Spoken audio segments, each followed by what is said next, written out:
할렐루야. 10월 13일 목요일입니다. 창세기 말씀 34장 1절부터 17절까지 말씀을 읽고 은혜 나누도록 하겠습니다. 레아가 야곱에게 낳은 딸 디나가 그 땅의 딸들을 보러 나갔더니 히위 족속 중 하몰의 아들 그 땅의 추장 세겜이 그를 보고 끌어들여 강간하여 욕되게 하고 그 마음이 깊이 야곱의 딸 디나에게 연연하여 그 소녀를 사랑하여 그의 마음을 말로 위로하고 그의 아버지 하몰에게 청하여 이르되 이 소녀를 내 아내로 얻게 하여 주소서 하였더라. 야곱이 그 딸 디나를 그가 더럽혔다 함을 들었으나 자기의 아들들이 들에서 목축함으로 그들이 돌아오기까지 잠잠하였고 세겜의 아버지 하몰은 야곱에게 말하러 왔으며 야곱의 아들들은 들에서 이를 듣고 돌아와서 그들 모두가 근심하고 심히 노하였으니 이는 세겜이 야곱의 딸을 강간하여 이스라엘에게 부끄러운 일을 곧 행하지 못할 일을 행하였음이더라. 하몰이 그들에게 이르되 내 아들 세겜이 마음으로 너희 딸을 연연하여 하니 원하건대 그를 세겜에게 주어 아내로 삼게 하라. 너희가 우리와 통혼하여 너희 딸을 우리에게 주며 우리 딸을 너희가 데려가고 너희가 우리와 함께 거주하되 땅이 너희 앞에 있으니 여기 머물러 매매하며 여기서 기업을 얻으라 하고 세겜도 디나의 아버지와 그의 남자 형제들에게 이르되 나로 너희에게 은혜를 입게 하라. 너희가 내게 말하는 것은 내가 다 주리라. 이 소녀만 내게 주어 아내가 되게 하라. 아무리 큰 혼수와 예물을 청할지라도 너희가 내게 말한 대로 주리라. 야곱의 아들들이 세겜과 그의 아버지 하몰에게 속여 대답하였으니 이는 세겜이 그 누이 디나를 더럽혔음이라. 야곱의 아들들이 그들에게 말하되 우리는 그리하지 못하겠노라. 할례받지 아니한 사람에게 우리 누이를 줄 수 없노니 이는 우리의 수치가 됨이니라. 그런즉 이같이 하여 너희에게 허락하리라. 만일 너희 중 남자가 다 할례를 받고 우리같이 되면 우리 딸 디나를 너희에게 주며 너희 딸을 우리가 데려오며 너희와 함께 거주하여 한 민족이 되려니와 너희가 만일 우리 말을 듣지 아니하고 할례를 받지 아니하면 우리는 곧 우리 딸을 데리고 가리라. 아멘. 네, 34장 말씀은 야곱이 세겜 지역에 살면서 있었던 불미스러운 일입니다. 상당히 불명예스럽고 일어나지 않아도 됐을 뻔한 불상사라고 말씀드릴 수 있을 것 같습니다. 그래서 전에도 말씀드렸지만 이런 문제에 대해서 성경은 숨기지 않습니다. 애초에 성경은 우리에게 모든 정보를 주기 위해서 기록된 책은 아니라고 말씀을 드렸습니다. 결과적으로 이 성경은 우리가 구원을 받는데 도움이 되고 필요한 그런 교훈이 될 수 있는 그런 중요한 의미가 있는 그런 말씀들로 선별되어서 기록된 책이기 때문에 우리는 이 말씀을 읽으면서 과연 이 내용은 오늘 우리들에게 어떤 의미가 있는 것인가 이 부분을 항상 생각해야 됩니다. 다시 말씀드리지만 창세기 34장은 이스라엘 민족에게는 그리 자랑스러운 일이 아닙니다. 그렇다면 인간적으로 이 책이 쓰여진 것이라면 숨기고 싶은 이야기일 수도 있습니다. 그리고 이 불상사는 조금 전에 말씀드렸던 것처럼 어쩌면 이 야곱의 가족들이 세겜 지역으로 와서 살지 않았더라면 야곱이 형 에서와의 관계를 해결한 이후에 형이 세일산으로 돌아갔을 때 그들은 따라가지 않는다 그렇게 형의 함께 살자는 제안을 정중하게 거절하고 뒤따라 가겠다고는 했지만 전혀 다른 길로 가고 있었죠. 그들이 숲곳에서 집을 짓고 우리간을 만든 것은 그것은 그리 흉이 될 만한 일이 아닐 것입니다. 먼 길을 왔기 때문에 그곳에서 꽤 오랫동안 머물면서 힘을 기르고 앞으로 어떻게 해야 될지 구상을 했겠죠. 근데 그때 세겜으로 갈 것이 아니라 베델로 돌아가야 했었고, 그래서 하나님과의 언약을 지키고 하나님께 맹세했던 어떤 서원을 먼저 행하여야 했을 것입니다. 그런 다음에 브엘세바에 계신 아버지 이삭을 만나 뵈야죠. 그렇게 하고 아버지 곁에 살지, 아버지로부터 어떤 지시가 있을지, 하나님께로부터 어떤 지시가 있을지 기다렸으면 좋지 않았을까, 그런 아쉬움이 듭니다.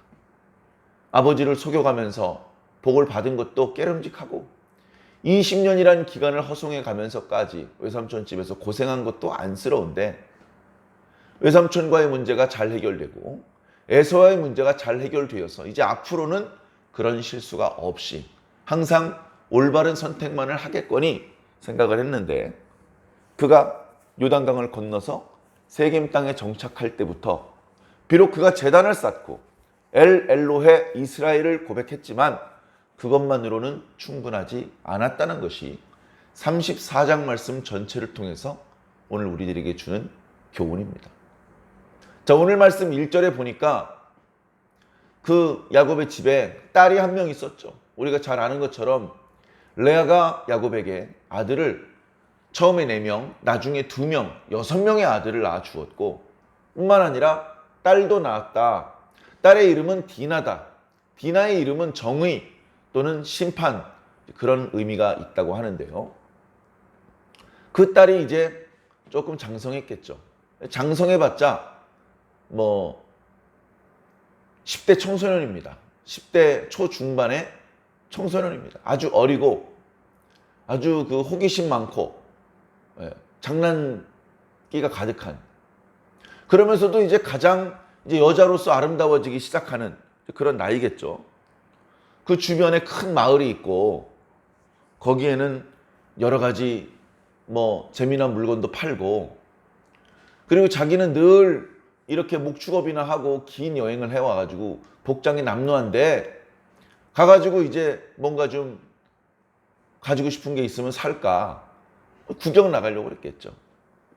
여러 번 구경 나가려고 아마 시도를 했을 텐데 아버지가 말리고 어머니가 말리고 오빠들이 말리고 그러다가 언젠가는 다들 바빠서 디나가 몰래 빠져나가는데 아무도 눈치를 채지 못한, 위험천만하게도 혼자서 낮이니까 괜찮겠지 하면서 세겜 성읍으로 디나가 들어가는 그런 일이 발생을 했습니다.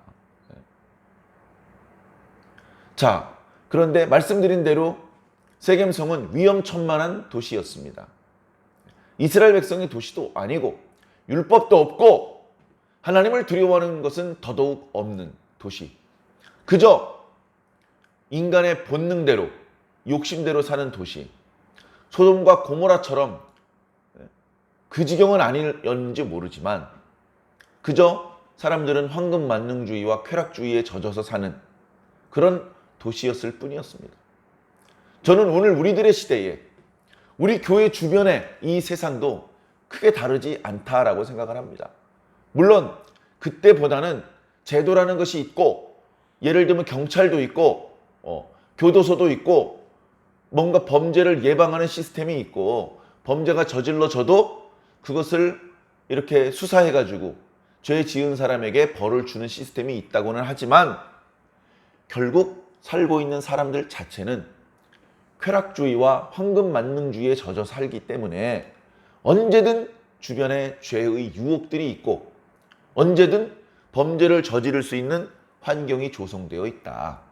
그런 점에서는 디나가 불상사를 당했던 창세기 34장의 상황은 오늘 우리들의 시대에도 여전하고 어떤 부분에서는 더 심각해진 상황이라고 말씀드릴 수 있을 것입니다. 그렇기 때문에 제일 좋은 것은 답답했겠지만 디나가 외출을 하지 않는 것이었습니다. 그런데 이 어린아이가 조금만 뛰어나가면은 알락달락한 것이 보이는 그런 도시가 있는데 거기를 어떻게 안 갑니까? 핸드폰을 사주고 스마트폰을 사주면서 보지 말라고 하는 것은 어떻게 보면 고문입니다. 예쁜 옷을 사주고서 입어보지는 말라고 하는 것은 고문입니다. 맛있는 음식을 차려놓고 먹지는 말라고 하는 것은 이건 말이 안 되는 것입니다. 근데 디나가 그런 겁니다. 우리가 세겜으로 이사는 왔지만 너 외출은 금지야. 그렇기 때문에 디나를 방에 꽁꽁 가두어 놓는 것은 그리 오래 갈 수 없었던 일이라는 것입니다. 자, 그래서 디나가 성읍으로 갔고, 성읍에 낯선 사람이 오면 눈이 띄지 않을 수가 없습니다. 우리가 가뭄을 피해서 아브라함이 애굽으로 갔을 때 말씀을 드렸습니다. 거긴 세겜하고는 비교도 안 되게 큰 도시였습니다. 그럼에도 불구하고 사람들이 야, 오늘 아침에 예쁜 여자 한 명 들어왔어. 소문이 금세 퍼졌고, 바로의 고관들이 그 여자를 데리고 바로에게 데리고 갔을 정도입니다. 그날. 그보다 훨씬 작은 도시였던 그랄 땅에서는 이삭이 아내를 데리고 들어가자 야, 우리 마을에 예쁜 여자가 들어왔어. 그 바로 소문 나는 겁니다. 세겜성에 디나가 들어왔는데 소문이 안 날 수가 없죠. 많은 사람들이 디나를 주목하고 있습니다. 조금 다르게 말씀드리면 많은 남자들이 군침을 삼키면서 불의를 저지를 틈을 보고 있습니다. 근데 그 마을 남자들 중에 추장 세킴이 제일 나쁜 놈이었습니다. 권력이 있기 때문에 브레이크가 없는 자동차랑 마찬가지죠. 욕심이 생기면 자기 욕심대로 해도 처벌을 받지 않기 때문에 디나를 보자마자 수하들을 풀어서 사로잡았습니다. 납치를 한 것이죠. 그리고선 자기 집으로 끌고 들어가서 디나가 울고불고 소리를 지르고 저항을 하고 원하지 않는다는 의사표현을 충분히 했음에도 불구하고 묵살하고 강제로 치 눌러버렸습니다. 강간을 하고, 오늘 말씀에 보면 그저 강간이란 표현보다 욕을 보였다, 할 수 없는 짓을 했다, 부끄러운 짓을 했다, 그런 표현들이 반복되는 것으로 보아 참으로 참혹한 상황이 연출되었던 것 같습니다. 그런 못된 짓을 저지르고도 그 디나를 이 세겜이 사랑했습니다. 야, 이 아이는 이렇게 한 번 쾌락으로 대상으로 삼고 버리기에는 아깝다. 이 아이는 보니까 처녀인데 내가 아내로 삼고 싶다. 그런 마음이 있었던 것이죠. 뒤에 보면 다윗의 아들들이 다윗의 그 배다른 딸을 또 강간하는 이야기가 뒤에 나옵니다. 이렇게 아름답지 않은 이야기도 성경을 숨기지 않아요. 이런 걸 보여주시는 이유는 뭔가 너희들이 교훈을 받아서 이런 불상사를 당하지 말고 그런 범죄를 저지르지 말라, 이제 그런 의미가 있는 것인데요. 그때는 강간 이후에 처음에는 좋다고 손잡자고 하고 자기 방으로 끌어들이더니 강간한 이후에는 너무너무 미워하는 그런 또 아주 그냥 못된 그런 모습을 보여주는데, 오늘 말씀에는 이 세겜이라는 녀석이 디나를 강간한 이후에도 너무나 사랑합니다. 다행인지 불행인지. 그래가지고 울고 있는 여자에게, 화가 나 있는 여자에게 여러 가지 부드러운 말로 위로를 합니다. 미안합니다. 너무 아름다워서 제가 그만 실수를 저질렀습니다. 그런데 제가 보니 당신은 정말 아름답고 성격도 좋은 분 같은데 저랑 결혼합시다. 저는 이 마을의 추장입니다. 저와 결혼하면 당신은 평생 호의호식할 수 있습니다. 당신 손에 물 묻히지 않고 행복하고 편안하게 살 수 있도록 해주겠습니다. 그리고 당신 가족들이 얼마 전에 저희 마을에 온 것을 알고 있습니다. 그분하고도 제가 사이좋게 지내고 그분이 이쪽에서 그 누구에게도 이렇게 속임을 당하지 않고 당당하게 이 마을의 원로로서 대접받을 수 있고 경제적으로 큰 이득을 볼 수 있도록 제가 도와드리겠습니다. 그런 식으로 얘기를 하죠. 디나는 꿈쩍도 하지 않습니다. 세겜이 마음이 조급해요. 여자를 납치를 해가지고 자기 집으로 데리고 와서 몹쓸 짓을 해놓고, 그리고 아직 자기 집에 있습니다. 요정들을 붙여서 씻기고 먹을 것을 갖다 주고 뭐 이렇게 했겠죠. 언제까지 납치를 계속할 수 없습니다. 허락 없이 그것도 남의 집 딸을 강제로 데리고 와서 강간을 해놓고 며칠이나 붙잡아 놓고 있겠습니까? 자기 아버지를 재촉합니다. 아버지, 나 저 여자 너무 마음에 들어요. 나 저 여자랑 결혼하고 싶어요. 저 여자랑 결혼하게 해주세요. 이 말은 뭐냐면 아버지가 혼주가 되어서 저 여자 아이의 아버지를 만나보아라. 그래서 아이들끼리 젊은 나이에 실수를 좀 저지른 것 같은데 좀 결혼하게 해줍시다. 예. 그런 얘기를 하라는 것이죠. 그리고 예물을 주고 정식으로 결혼을 해버리고 싶다는 것입니다. 그래, 그 소식을 이제 야곱이 듣게 됐습니다. 야곱이 세겜성에서 멀리 떨어져 산 게 아니라니까요. 그 소식이 들렸습니다. 야곱이 기분이 좋았을까요? 안 좋았을까요? 너무너무나 안 좋고 분노가 끌어올랐을 것입니다. 말씀을 보니까 함께 분노하고 함께 목소리를 높일 아들들이 없어요. 아들들 전부 다 들판으로 보낸 겁니다. 양떼를 쳐야 되기 때문에. 그 아들들이 없으니까 야곱이요 잠잠합니다. 지난번에 야곱이 형 에서를 만나기 전에 두려움 가운데 자식들을 앞서 보이고 자기가 맨 뒤에 숨어 있었던, 조금은 비굴하고 두려움에 휩싸여 있는, 자신감이 없는 야곱의 모습을 보였다가 어떤 사람과 씨름하고 새 이름을 받는 축복을 받은 이후에 사람이 달라졌다. 그 이후에는 가족들을 뒤에다 두고 맨 앞으로 나가서 형 에서를 맞이했었고, 그리고 자식들을 이렇게 이끌고 갈 때에는 서둘러서 재촉해서 행군을 하지 않고 가장 늦게 걷는 아이들 그 뒤편에 맨 뒤에 서서 한 명도 잃어버리지 않으려는 가장의 모습, 부족장의 모습을 보여주었습니다. 그 모습은 멋진 모습이었죠. 그러나 지금 자기 딸이 몹쓸 짓을 당했는데 잠잠하다는 것은 다시 좀 비굴해진, 이 마을에 내가 이사 들어온 지 얼마 안 됐어. 여기 마을 사람들이 많은데 여기서 내가 강력하게 내 의사 표현을 했다가 저 사람들이 나의 적으로 돌변하면, 그러면 순식간에 나는 내 재산을 다 잃어버리게 되고 내 가족들과 내 목숨을 잃어버리게 돼. 뭐 이제 이런 두려움이 또 있었는지 말을 아끼고 그냥 가만히 있습니다. 좋게 말하면 아들들이 돌아오길 기다리는 것이죠. 아들들이 돌아오면 아들들과 뭔가 상의하려고 했을까요? 자, 그런데 그 사이에 하몰이 세겜과 함께 디나는 집에다 두고 도망다니지 못하게 종들에게 단속을 시켜놓고 약간의 예물을 가지고 야곱에게 갑니다. 빈손으로 가기 그랬겠죠. 약간의 예물을 드리고 하몰이 얘기를 합니다. 이 녀석이 제 아들 세켐입니다. 몇 년 전부터 이 세켐성의 추장입니다. 그래서 이 마을 이름을 아예 세켐이라고 해버렸습니다. 오늘 낮에 약간의 불상사가 있었습니다. 그런데 그걸 불상사라고 생각하고 화내지 마시고 차라리 이참에 우리와 우리 세겜 사람들과, 보니까 당신들도 젊고 잘생긴 아들들이 많이 있던데 서로 통혼합시다. 당신의 딸을 우리에게 주십시오. 우리 아들과 결혼하게 해주십시오.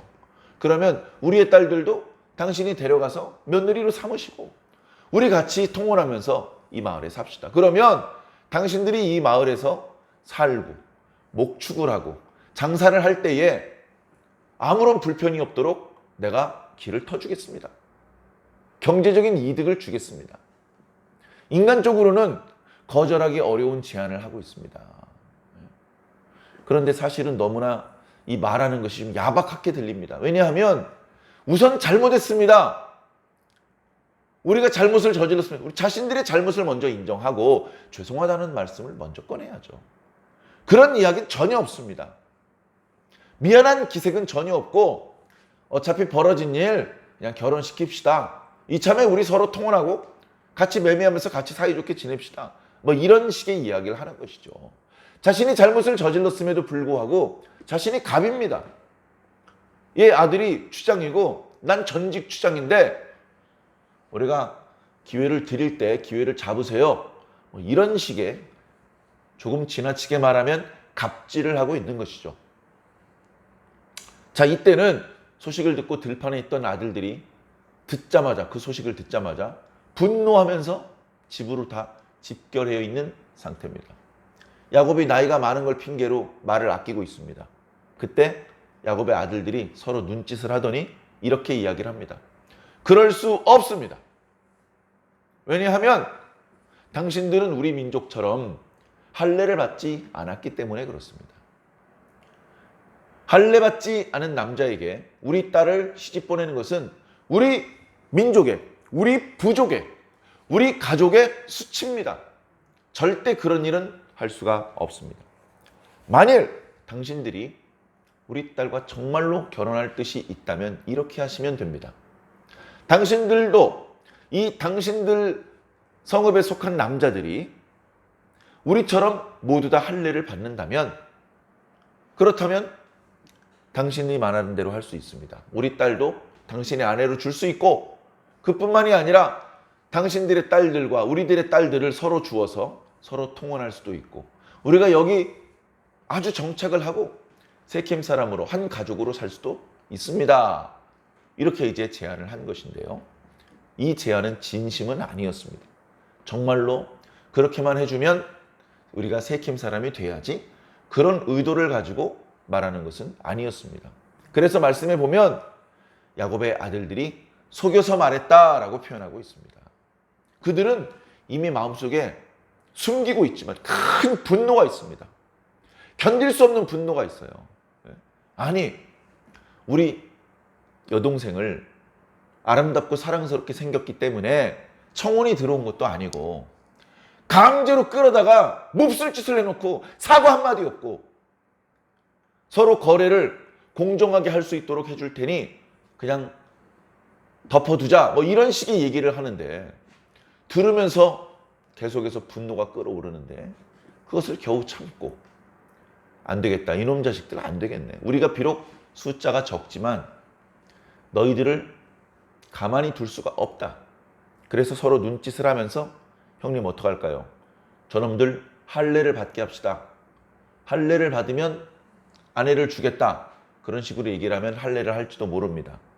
그러면 할례를 받고 나서 2, 3일 지나면 통증이 심해질 텐데, 그때 우리가 목동들을 끌고 들어가서 이 성읍에 있는 남자들을 싹 몰살시키고 그리고 우리 여동생을 찾아옵시다.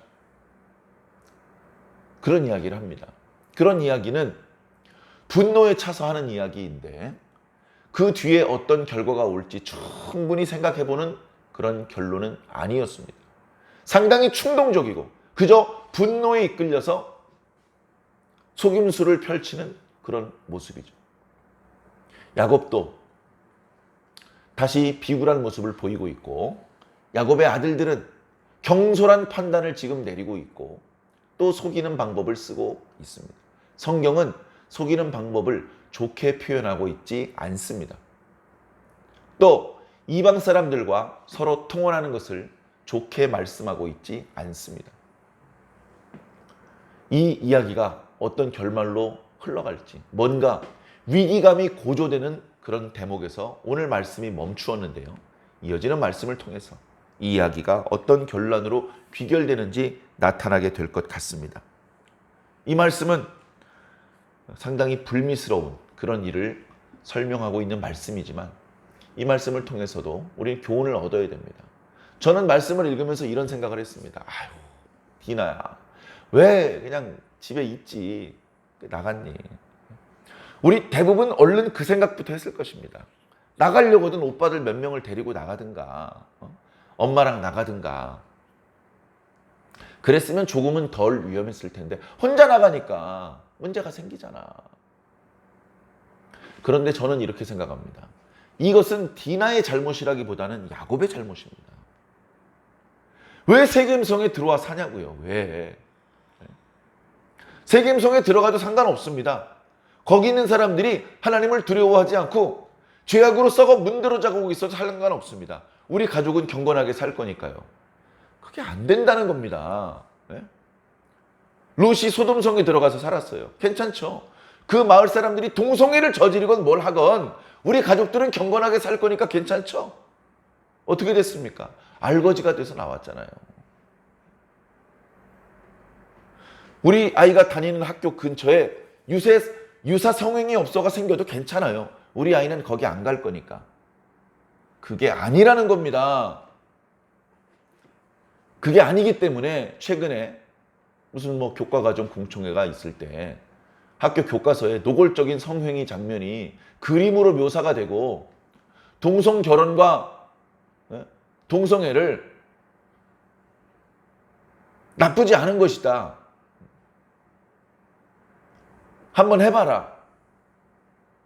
이런 사람들을 욕하고 편견을 가지고 바라보는 것은 잘못이다. 이런 내용들이 기록이 되려고 하자 많은 학부모들이 전국적으로 반대를 했던 겁니다. 그런 내용이 교과서에 실려 있어도 돼. 우리 아이가 안 보면 돼. 동성 결혼이 합법화돼도 돼. 우리 아이는 이성이랑 결혼할 거니까. 길거리에서 마약을 팔아도 돼. 우리 가족은 안 살 거니까. TV에서 청소년 유해 프로그램이 방영이 돼도 돼. 우리 가족들은 안 볼 거니까.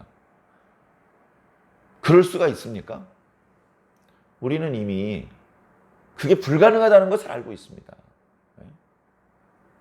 그게 불가능합니다. 완벽하게 막아내는 게 불가능합니다. 가장 좋은 것은 유해 환경을 안 만들어야 됩니다. 학교 근처에 유사 성행위를 하는 업소가 아예 안 생겨야 됩니다. 아이들 등굣길, 하굣길에는 이상한 잡상인이나 바바리맨 같은 것이 나타나지 않는 것이 좋은 겁니다.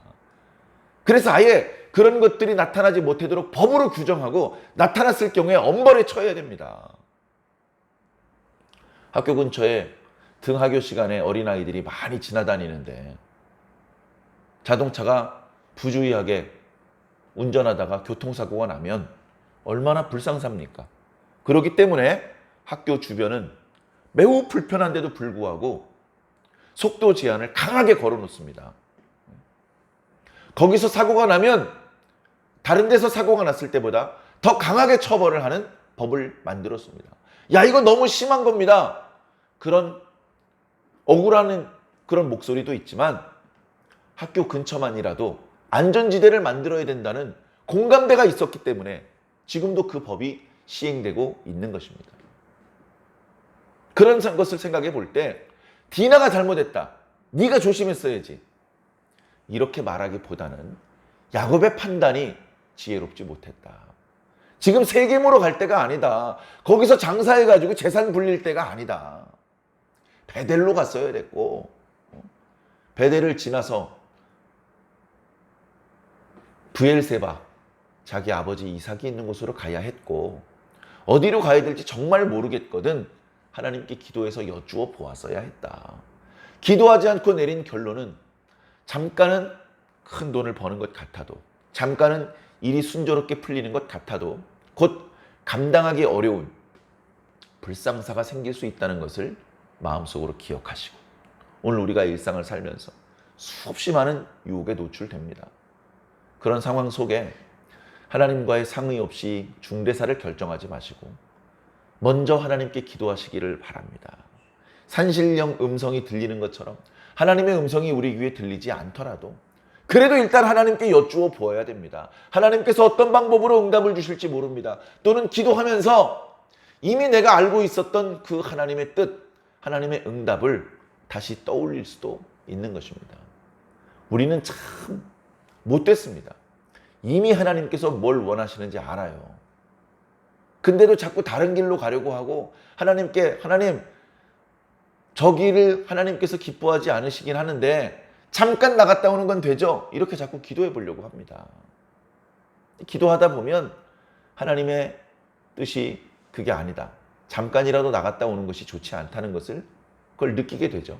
그 하나님의 응답을 무시하고 나갔다가 불상사를 당하는 사람과 그것을 느끼고 계획을 취소하는 그런 사람들로 나누어 볼 수 있을 텐데 우리는 불상사를 찾아가는 사람들이 되지 않았으면 좋겠습니다. 저와 여러분은 항상 하나님의 뜻을 중심으로 선을 넘어 나가지 말고 언제나 하나님 품 안에 안전지대 안에서 하나님의 구원과 축복을 누리며 살게 되시기를 예수님 이름으로 간절히 축원합니다. 아멘.